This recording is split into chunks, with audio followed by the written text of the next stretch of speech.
아침, 점심, 그리고 저녁. 우리는 하루에 3번 식사를 합니다. 깨어있는 시간이 평균 16시간이라고 한다면 약 5시간마다 한 번씩 밥을 챙겨 먹었던 우리의 식문화. 하지만 시대의 흐름과 함께 식사의 형태는 조금씩 바뀌고 있죠. 현대인의 생활 패턴에 맞게 보다 효율적으로, 보다 빠르게 움직이는 식문화. 그렇다면 앞으로 우리의 식문화는 어떻게 변하게 될까요? 인류의 삶을 좌우할 음식의 미래. 그 변화의 바람에 귀를 기울여 보겠습니다.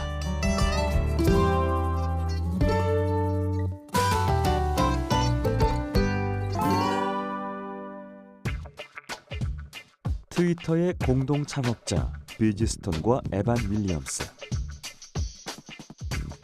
구글을 설립한 세르게이 브린, 페이팔 창업자 피터 틸, 마이크로소프트 창업자 빌 게이츠까지 일명 슈퍼리치, IT 천재로 불리는 이들이 최근 5년간 적게는 200억, 많게는 1000억 원까지 투자한 회사가 있습니다. 닭고기 샌드위치를 만드는 회사, 햄버거 패티를 만드는 회사, 그리고 마요네즈를 만드는 회사까지 모두 평범한 음식을 만드는 것 같은데요. 게다가 최근에 설립된 신생 벤처 기업들입니다. IT 분야의 거물들이 소규모의 식품 회사들에 거액의 투자를 하고 있는 이유가 궁금한데요. 알고 보니 이 회사들의 정체는 진짜보다 더 진짜 같은 가짜 음식을 만드는 곳이었습니다.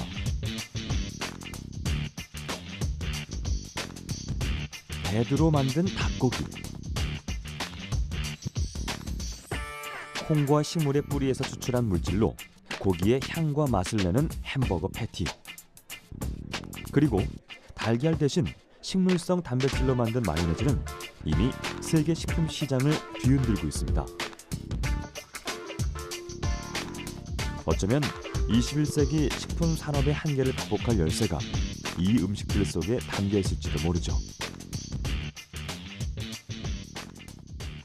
국제연합에 따르면 2050년이 되면 세계 인구가 90억 명이 될 거라고 내다보고 있어요. 그래서 그 정도가 되면 현재 우리가 생산하고 있는 식량의 약 2배 정도가 필요하다고 합니다. 그래서 이렇게 식량난이 계속되게 되면 가장 큰 문제는, 현재도 큰 문제가 되고 있지만 세계 기아 인구가 매우 급속하게 증가하게 될 거고요. 식량을 확보하는 것이 이제 모든 국가의 가장 중요한 해결책이 되게 됨에 따라서 이제 먹거리를 확보하는 일이 안정적으로 보장되지 않으면 기본적으로 물가가 이제 상승을 하게 되고, 이러한 것들이 전반적인 사회 위기를 가져오게 됩니다. 그래서 매우 큰 문제라고 볼 수 있습니다. 인류의 먹거리가 부족해진다는 건 지금의 우리로서는 믿기 힘든 일입니다. 하지만 실제로 세계 인구는 매일 약 22만 명씩 증가하고 있습니다. 현재 인구는 이미 70억 명을 넘어섰으며 2030년에는 85억, 2050년에는 97억 명에 다다를 것으로 전문가들은 예측하고 있는데요.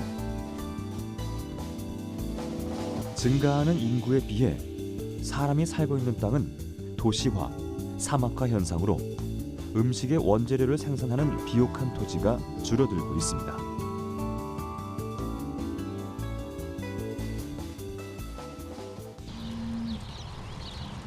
그만큼 경작이 가능한 땅과 가축의 수는 현저하게 줄고 있죠. 문제는 육류 소비량입니다. 2011년 미국에선 90억 마리의 동물로부터 4천만 톤의 고기를 소비했다고 하고요. 중국의 육류 소비량은 미국의 2배를 넘어섰습니다. 곧 육류의 생산량이 폭발적인 식량 수요를 감당하지 못하게 될 것이며 결국 미래의 음식을 통해 이와 같은 문제를 대비해야 하는 결론에 이른 것입니다. 미래 식품의 개발이나 연구에 관한 트렌드를 좀 세 가지로 세 가지 유형으로 나누어서 이야기를 할 수가 있겠는데요. 첫 번째는 어떤 유전자 재조합 기술 같은 것을 활용해서 생산성을 높인 이제 농작물을 예로 들 수 있습니다. 두 번째는 지금까지 우리가 식품으로 늘 먹어왔고 또 지금도 수요가 굉장히 높지만 그 식품을 생산할 때 환경이 파괴되거나 동물 복지 같은 어떤 윤리적인 문제가 있어서 완전히 다른 방식으로 식품을 생산하는 방법의 이제 기술입니다. 세 번째는 실제로는 먹을 수도 있고 영양가도 굉장히 많지만 그동안 어떤 사회 문화적인 요인으로 인해서 우리가 먹기를 꺼려왔던 그런 동식물들의 식품으로서의 가치를 재발견하는 분야의 연구입니다.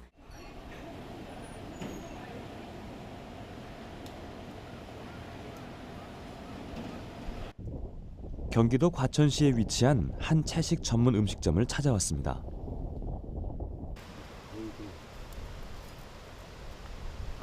채식 전문 식당인 만큼 아담하지만 정성스럽게 갖고 놓은 채소밭이 눈길을 끄는데요. 따사로운 햇살을 받으며 초록빛을 더욱 싱그럽게 발하는 이 식물들은 모두 요리에 사용되는 재료라고 합니다.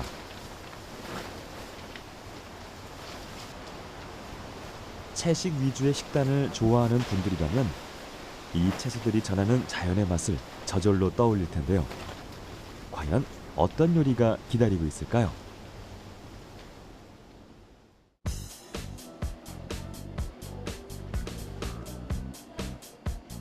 뷔페식으로 준비된 음식들.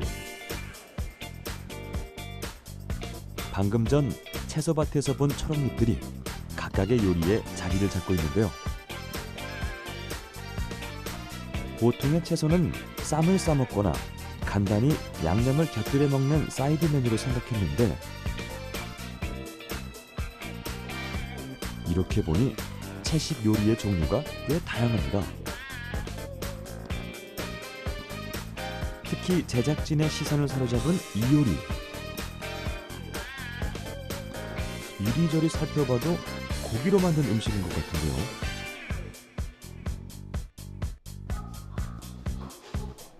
알고 보니 콩으로 만든 요리였습니다. 이곳에선 콩으로 이렇게 육류의 형태와 질감 그리고 맛까지 만들어낸다고 하는데요. 눈으로는 정말 감쪽 같습니다.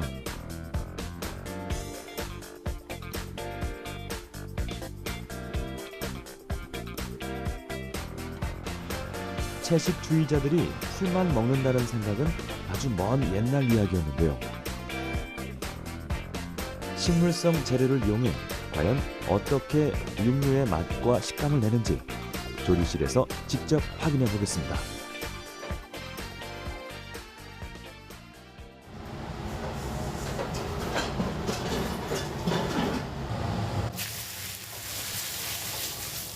강한 화력으로 재료를 볶는 조리장.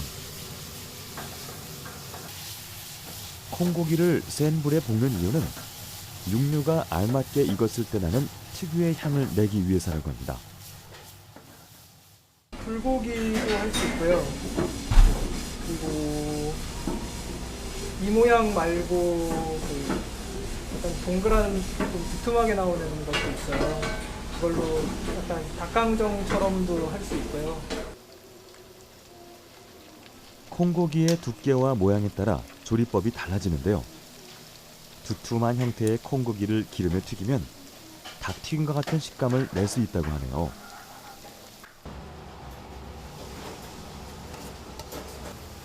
어느덧 완성된 콩불고기.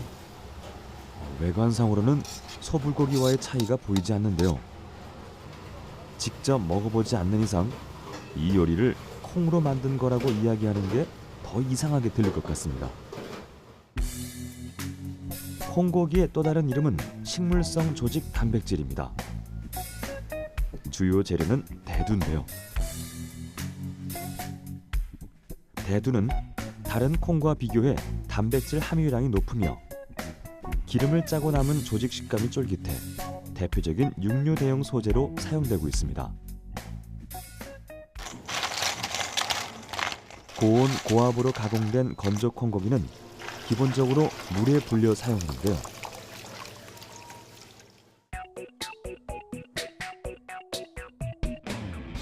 (30분) 이상 물에 불린 핵심 재료가 준비됐다면 다음은 연우 육류 요리의 레시피대로 조리를 시작하면 되는 것이죠.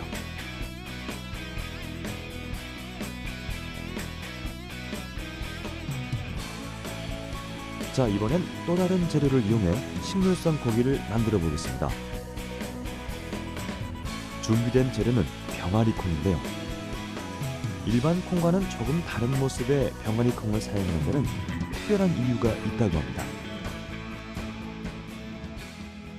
그 중동 지방에서는 그 팔라펠이라고 해서 그 이집트 콩을 그냥 그 병아리 콩을 그냥 으깨서 그냥 이렇게 양념 몇 가지 해서 뭉쳐서 이렇게 튀겨서 이렇게 먹는 그 전통적인 그게 있어요. 병아리 콩이 좀 단백질 함량이 좀 콩 종류 중에서도 높고요. 그리고 약간 좀 식감 자체가 그 고기 식감을 흉내내기에 좀 제일 적합해요.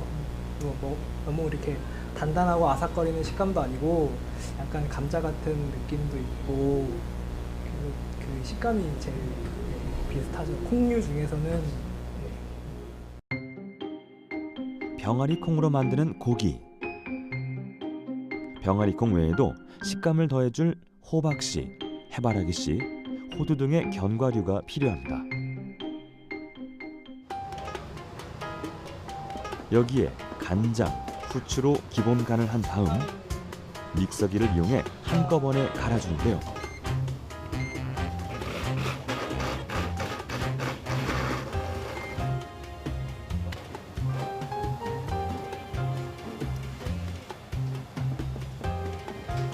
이렇게 곱게 갈린 재료들은 채소 우린 물을 넣어 반죽 과정을 거칩니다.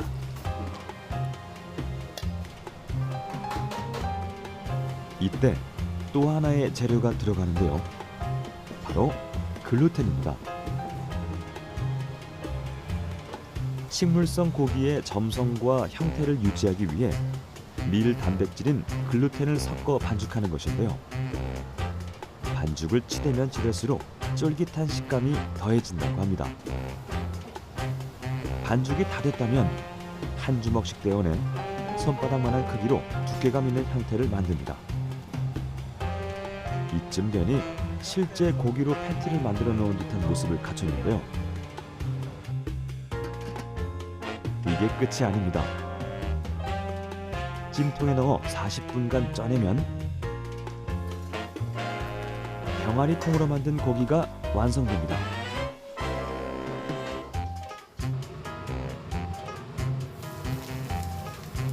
이와 같은 식물성 고기 요리는 지금까지 채식주의자들의 식문화로만 인식되어 왔는데요. 이젠 육류 시장의 한계와 미래에 닥쳐올 식량난, 그리고 단백질 보급원의 대안책으로서 식물성 고기가 주목받고 있으며 이를 인식한 세계 시장 규모 또한 급속도로 커지고 있습니다. 세계 식물성 고기 시장 규모를 살펴보면 2010년 1조 2천억 원에서 2015년 1조 8천억 원으로 증가했고요. 2020년에는 3조 원에 이를 것으로 전문가들은 예측하고 있습니다.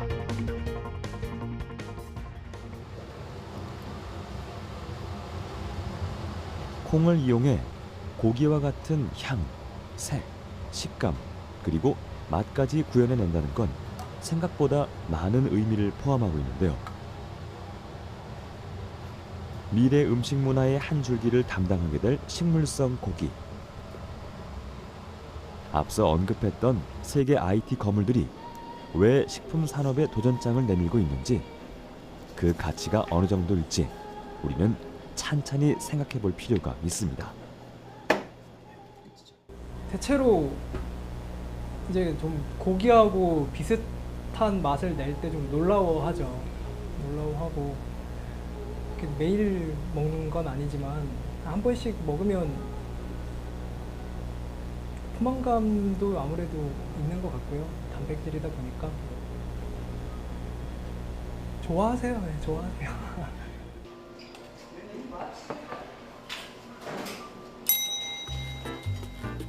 먹음직스러운 요리들이 준비됐습니다. 수십 가지의 음식 중에서도 식물성 고기 요리는 메인 요리로서 사람들의 시선을 사로잡는데요.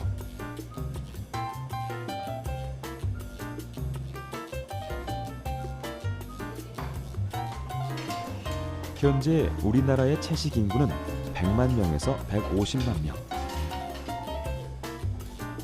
저마다 음식을 고르고 선호하는 이유는 다르겠지만 식물성 재료를 가지고 다양한 메뉴를 만들고자 하는 노력이 이어지고 있다는 건 그만큼 채식 식단에 대한 사람들의 인식과 관심이 점점 커지고 있다는 증거일 것입니다. 네, 아이들이 좋아하고 잘 먹고 저희 아이가 또 아토피가 있거든요. 그래서 너무 맛있게 잘 먹고 갑니다. 저는 식감이 좀 다른데 네, 맛있는 것 같아요.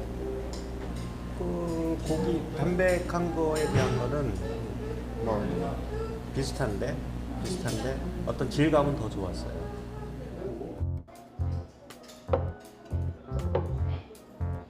자고로 음식은 눈으로 먹고 코로 먹고 마지막으로 입으로 먹는다 했습니다. 그렇다면 식물성 고기의 존재란 오감을 감쪽같이 속이는 기술의 결정체라고 할 수 있는데요. 미래 먹거리를 대체하기 위한 식재료의 변신. 최근 들어 이러한 음식을 부르는 또 다른 이름이 있는데요. 바로 뉴푸드입니다. 새로운 음식의 시대가 열리고 있는 것이죠. 우리는 지금 음식이 나아가야 할 미래에 대해 고민하고 그 길 위에서 우리가 해야 할 노력이 무엇인지 찾아보고 있습니다. 기존의 식재료와 기존의 기술이 만나 새로운 요리와 새로운 음식 문화를 창출해내는 일.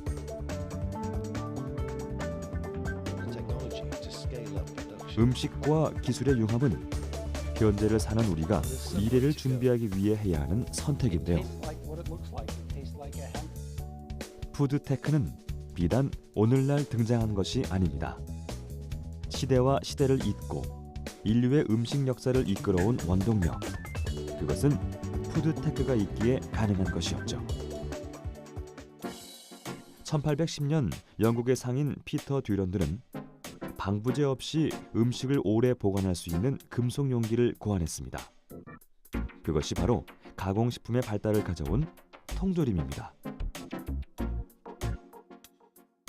1864년 프랑스의 미생물학자인 루이 파스테르는 와인과 맥주가 산화되는 걸 방지하기 위해 저온 살균법을 개발했는데요. 병원균과 부패균을 부분적으로 살균하는 이 기술은 식품의 부패를 막고 장거리 이동이 가능하도록 만들었죠. 특히 냉매의 기화와 열 흡수 원리를 이용한 저온 장치, 냉장고의 등장과 마이크로파를 이용해 식품을 가열하는 전자레인지에 상용화는 식품 산업과 개인의 음식 문화에 영향을 준 푸드테크라고 할 수 있습니다. 푸드테크라고 하는 거는 이게 식품이라고 하는 어떤 하나의 영역, 그러니까 식품 회사가 식품을 만드는 게 아니라 식품 회사가 아닌 회사가 식품을 만드는 거하고 더 관련이 많습니다. 이 어떻게 보면 이제 이 특정 산업이 고유하게 가져왔던 것들이 아니라 이종 간에 어쨌든 섞이는 거죠. 식품과 기술의 융합. 푸드테크는 생활 전반부터 첨단 산업까지 매우 광범위한 영역을 차지하고 있는데요. 몇 가지로 분류를 해보자면 식품의 원재료를 생산하는 분야에선 지능화된 농장 시스템인 스마트팜을 들 수 있습니다. IT 기술을 활용해 식재료의 생산 효율을 높일 수 있죠. 외식 분야에선 스마트폰을 이용한 배달 서비스가 대표적입니다. 빅데이터가 내 위치에서 맛집을 분석하면 개인이 원하는 맞춤 요리를 터치 한 번으로 주문할 수 있죠. 육류를 대신할 식물성 고기, 파우더식, 곤충식과 같은 뉴푸드의 연구도 푸드테크의 한 분야입니다. 3D 프린터가 요리를 출력하고 사람 대신 로봇이 앞치마를 두르고 음식을 만드는 풍경은 더 이상 상상 속의 일이 아닙니다. 푸드테크로 이뤄낸 우리 현실의 모습입니다. 그래서 푸드테크라고 하는 것은 식품의 생산, 그다음에 유통, 가공에 이르기까지, 그러니까 소비에 이르기까지의 모든 과정 중에서 정보통신 기술의 첨단 기술을 이제 접목한 산업 분야예요. 그래서 국내에서의 푸드테크는 현재는 외식업의 정보통신 기술을 융합한 형태가 가장 활발하게 이루어지고 있지만, 우리가 앞서 이야기한 미래식품의 모든 기술들, 그러니까 배양육을 만든다거나 인조고기를 만든다거나 아니면 그 식용곤충을 섭취할 수 있는 형태로 가공한다거나 하는 것들이 전부 사실은 푸드테크 범위 안에 들어온다라고 얘기를 할 수 있고요.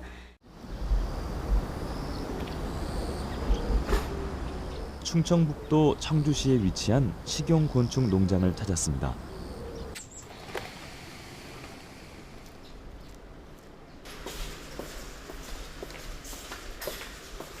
이곳에선 미래에 부족한 식량 자원을 대체할 수 있는 아주 특별한 곤충을 만날 수 있다고 하는데요.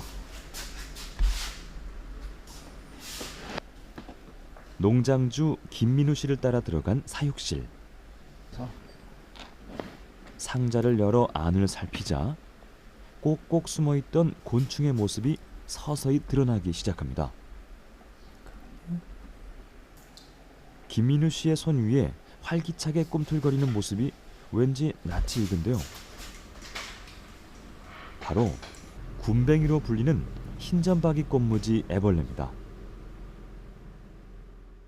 흰 점박이 꽃무지 애벌레라고 보통 우리가 군뱅이라고 부르는 애벌레를 사육하고 있고, 이제 성충부터 이제 애벌레, 그다음에 수확할 때까지 전 과정을 농장에서 이렇게 사육하고 있고요. 그다음에 지금 보시는 이 박스 방식으로 저희는 사육을 하고 있어요. 한 박스에는 약 군뱅이가 약 200마리 정도 그렇게 자라고 있습니다. 매월 군뱅이의 생산량은 약 300kg. 이를 수로 헤아리면 12만 마리 정도로 농장은 결코 작은 규모가 아닙니다. 사육실 일일이 상자를 살피며 군뱅이의 전 과정을 체크하려면 꽤 많은 인력이 필요할 것 같은데요.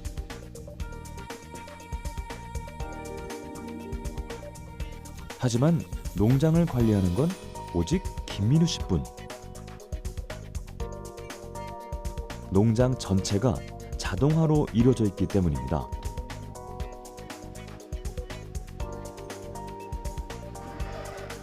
이 장비가 군뱅이의 사육 환경을 자동으로 유지해주는 제어 장치입니다.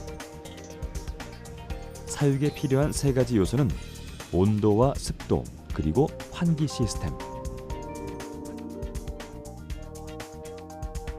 각 방마다 장착된 센서를 통해 군뱅이의 생육 환경을 측정하는데요. 온습도에 민감한 곤충은 환경이 변하면 쉽게 병들거나 성장이 멈출 수 있기 때문에 적정 환경을 제어할 스마트팜 기술을 구축한 것이죠. 곤충 사육하는 데 있어서 곤충은 온도, 습도에 되게 민감하기 때문에 항상 일정한 온도, 습도 유지를 해주는 게 중요해요. 이렇게 스마트팜 기술을 접목을 시키면 항상 안정된 사육을 할 수 있는 그런 환경을 제공해 줄 수 있습니다.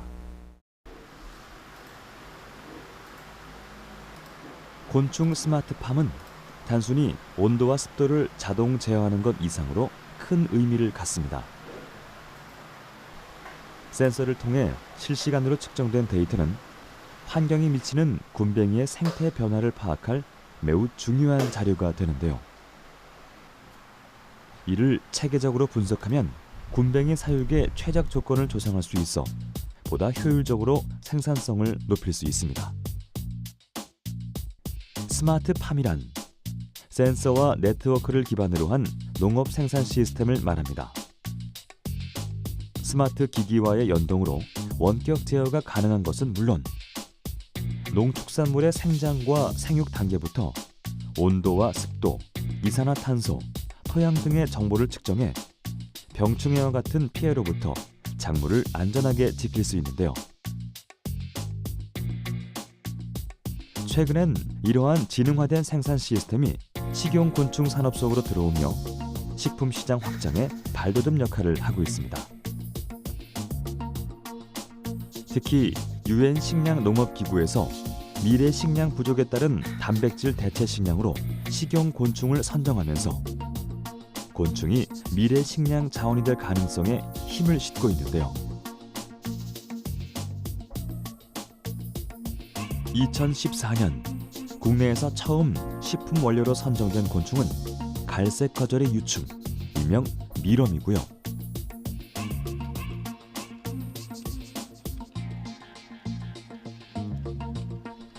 이어 두 번째로 흰점박이 꽃무지 유충인 군뱅이가 식품 원료의 가능성을 인정받았습니다.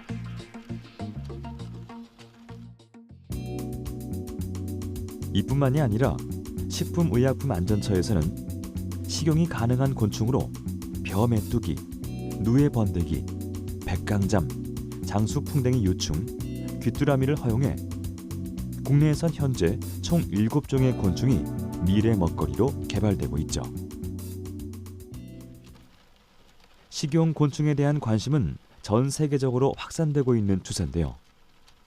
전문가들은 지구상에 존재하는 수많은 곤충 중에서 1,900여 종의 곤충이 식용으로 사용될 것으로 내다보고 있습니다.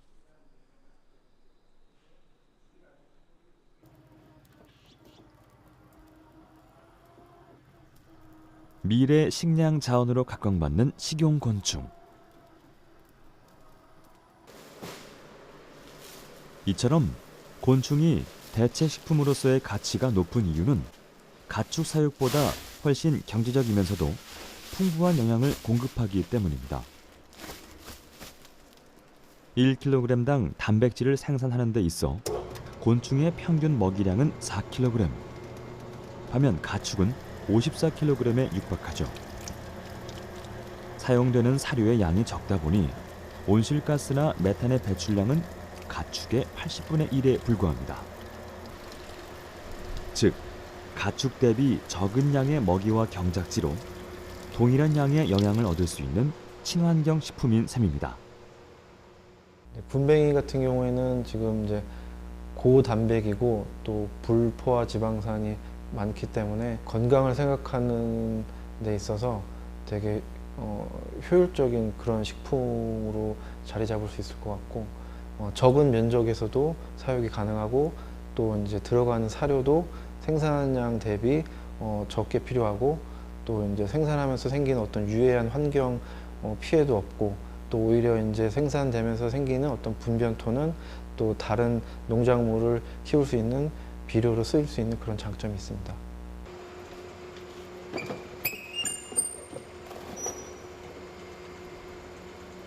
영양 만점의 식용곤충이 그 효과를 발휘하려면 당연히 곤충에게 좋은 먹이를 공급해야겠죠. 군뱅이의 필수 먹이는 바로 발효 톱밥입니다. 톱밥 이외의 다른 먹이를 섭취하지 않는 군뱅이는 먹이의 발효 정도에 따라 성장 변화가 달라지는데요. 참나무 생톱밥에 영양제와 발효액을 섞은 후 70도씨가 넘는 고온에서 약 45일가량 발효시키면 먹이가 완성됩니다. 이 톱밥을 영양분 삼아 군뱅이는 일령부터 종령이 되기까지 사육 상자 안에서 몸집을 키우는데요. 사육 기간은 대략 40일에서 50일. 단계별 성장 시기를 거치며 어엿한 군뱅이의 모습을 갖춰갑니다.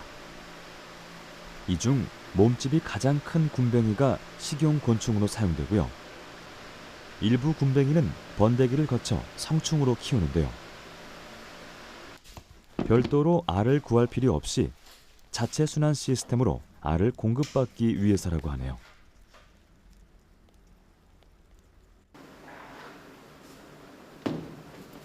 허물을 벗고 성충이 된 흰점박이 꽃무지는 일정 시기마다 산란을 합니다. 성충이 낳은 알을 분리하기 위해 체란 작업에 들어가는데요. 성충의 사육 상자를 체에 쳐 톱밥과 알은 따로 분리해 사육하고 성충은 다시 새로운 상자 안에서 다음 산란을 준비합니다. 흰점박이 꽃무지가 한 번에 산란하는 알의 수는 약 100개에서 많게는 300개. 이 알이 부화하면 지금까지와 마찬가지로 식용 곤충으로 성장하게 되는데요. 이러한 순환 시스템을 통해 보다 경제적으로 군뱅이를 사육할 수 있습니다. 어느 정도 성장한 군뱅이는 식재료로 그리고 약용으로 활용하기 위해 절식 과정을 거치게 됩니다. 절식이란 곤뱅이 체내에 쌓인 분변이나 중금속을 완전히 제거하는 과정을 말하는데요. 사람이 직접 먹는 식품으로 생산한 곤뱅이는 절식이 제대로 되지 않으면 맛이 씁쓸해져 식용으로서의 가치가 낮아지게 됩니다.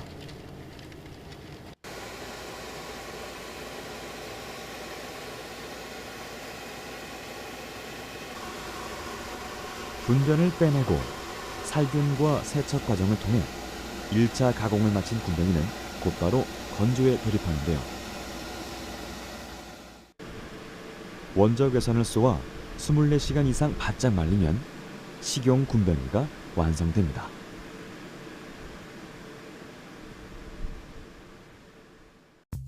고단백질 영양분에 바삭하고 고소한 식감까지 식품 원료로서 무궁무진한 가능성을 지닌 식용곤충.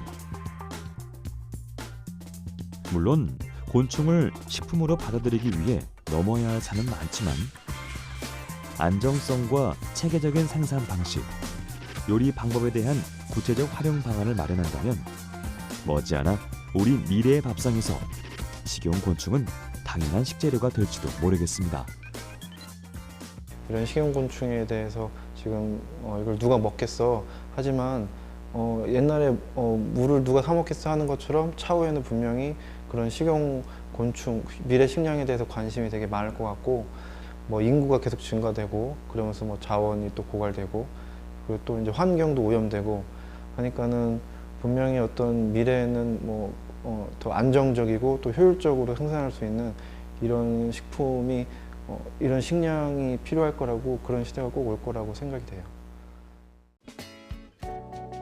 ICT 분야가 융합된 스마트팜의 성장과 외식 산업의 눈부신 발전은 푸드테크라는 신산업의 길을 열었습니다. 푸드테크는 하나를 먹더라도 잘 먹고 싶은 우리의 욕구를 자극하며 식문화 트렌드의 변화를 이끌고 있는데요.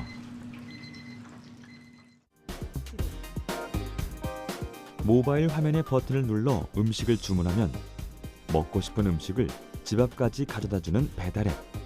한 번쯤 사용해 보셨을 겁니다.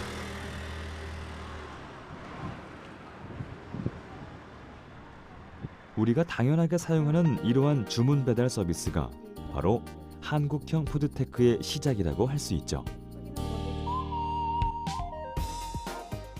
업데이트로 더 똑똑해졌어요.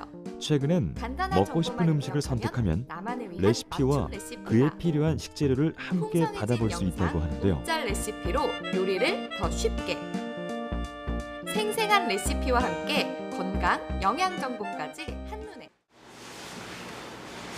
식품 산업과 정보통신 기술이 만나 탄생한 푸드테크.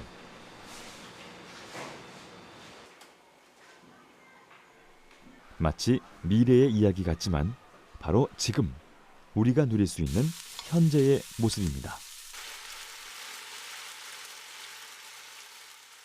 그래서 우리가 O2O라고 하는 것이 원래는 제조와 서비스가 연계하는 그런 어떤 방식인 건데 이제는 앞으로는 우리가 뭐 지금까지 한국에 앞서 있는 이런 IoT 또는 ICT 기술을 이런 그 식품 산업에 적용하게 되면 이러한 외식 산업에서 우리가 하고 있는 어떤 서비스 제품들을 이러한 그 뭐 배달 시스템에 우리가 적용한다든지 또 우리가 굳이 요리를 갖다가 집에서 하지 않고도 얼마든지 자기가 필요로 한 어떤 다양한 음식들을 온라인을 통해서 우리가 공급받을 수 있기 때문에 결국 이제 공장에서 제조된 것들이 이런 어떤 그 마트라든지 이런 데 거치지 않고 직접 집으로 고객에게 바로 연결될 수 있는 산업들은 굉장히 많겠죠.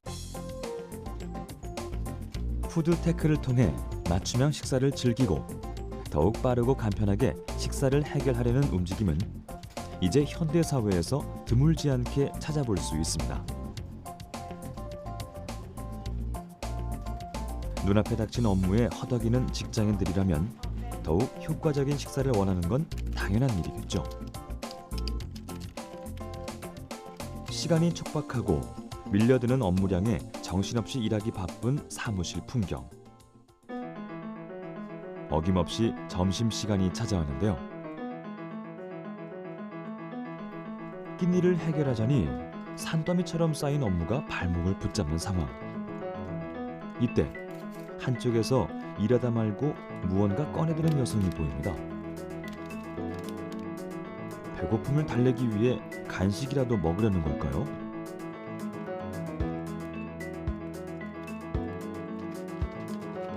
알고 보니 이 여성은 점심 식사를 준비하는 중이었는데요.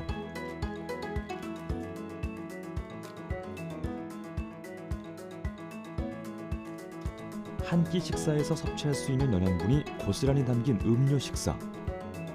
식사 대용 유동식입니다. 음료를 마시면서 업무를 이어가는데요. 물을 넣어 마시기만 하면 식사 끝. 시간은 불과 5분도 채 되지 않습니다. 지금은 이제 싱글로 사는 싱글족들도 많이 나와 있고 해서 집에서 홈미를 만들어 먹기가 쉽지 않은 거죠. 그래서 이제 바깥에서 식사를 많이 드시는데 그렇다 보니까 집안에서 이제 나 휴대용으로 가지고 다닐 수 있는 음식을 집에서 준비하기도 사실 쉽지가 않아요. 도시락을 싸가지고 가지고 다닐 수도 없고 그렇기 때문에 이 바깥에서 주로 식사를 하시는 분들한테 한 끼를 급하거나 이제 빠르게 또 바쁜 현대인들의 그 짧은 시간 안에 먹을 수 있는 식사를 찾다 보니까 저희가 간편하게 드실 수 있는 형태로 해서 이 제품을 기획하게 됐던 거죠. 홀로 지내는 싱글족이나 시간을 쪼개 쓰는 현대인들 사이에선 휴대하기 편하면서도 든든한 한 끼 식사가 될 수 있는 유동식을 찾는 이들이 늘고 있습니다. 가격 싸지. 한 컵 정도의 양으로도 몇 시간 동안 포만감을 느낄 수 있을 뿐더러 영양은 충분히 공급받을 수 있기 때문이죠.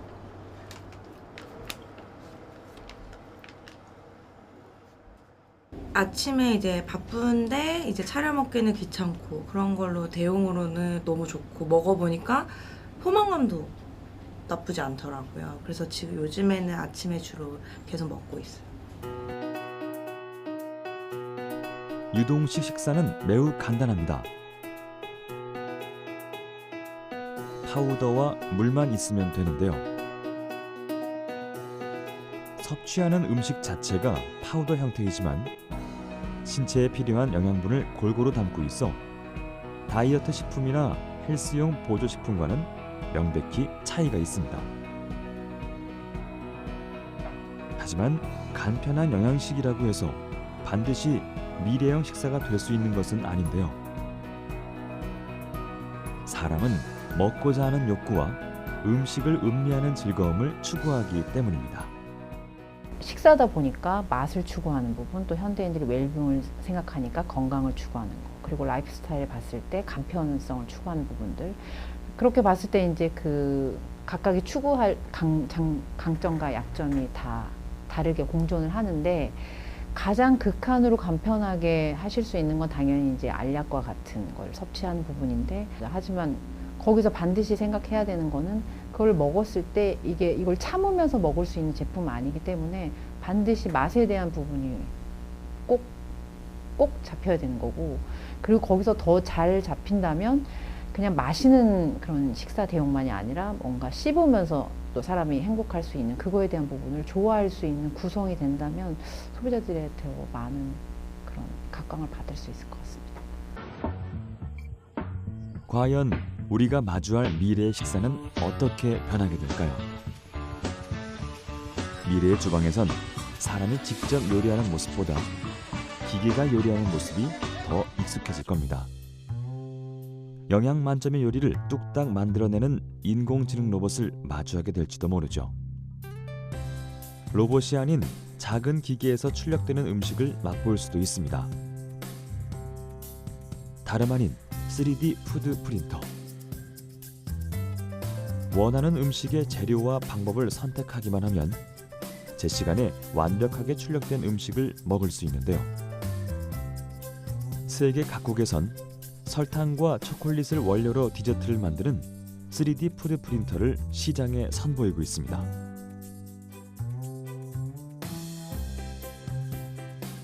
무엇보다 미래의 식사를 이야기한다면 누구나 한 번쯤 한 알만 먹고도 배부를 수 있는 알약의 존재를 상상해 본 적이 있을 겁니다. 얼핏 공상과학 영화에나 나올 법한 이 신비의 약이 실제로 존재한다면 앞으로는 식탁이 필요 없어지겠죠.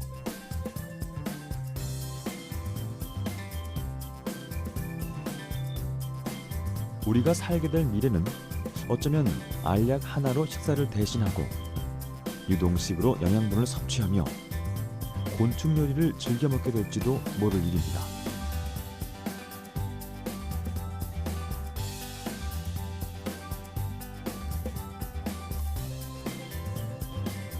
불가능할 거라고 생각했던 음식의 미래는 푸드테크라는 이름으로 점점 현실로 구체화되고 있습니다.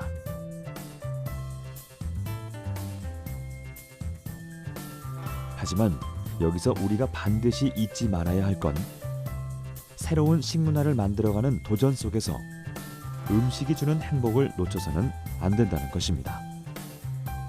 앞으로 미래에도 우리가 이 생명을 위해서 이런 어떤 건강을 위해서 섭취하는 어떤 음식이 이러한 어떤 영양적인 요소 이외에 이런 정신적인 행복에 관련된 것들이 크기 때문에 이러한 것들은 두 가지 기술과 이런 정신적인 어떤 행복에 대한 어떤 감성적인 영역들이 같이 갈 수밖에 없을 것 같습니다.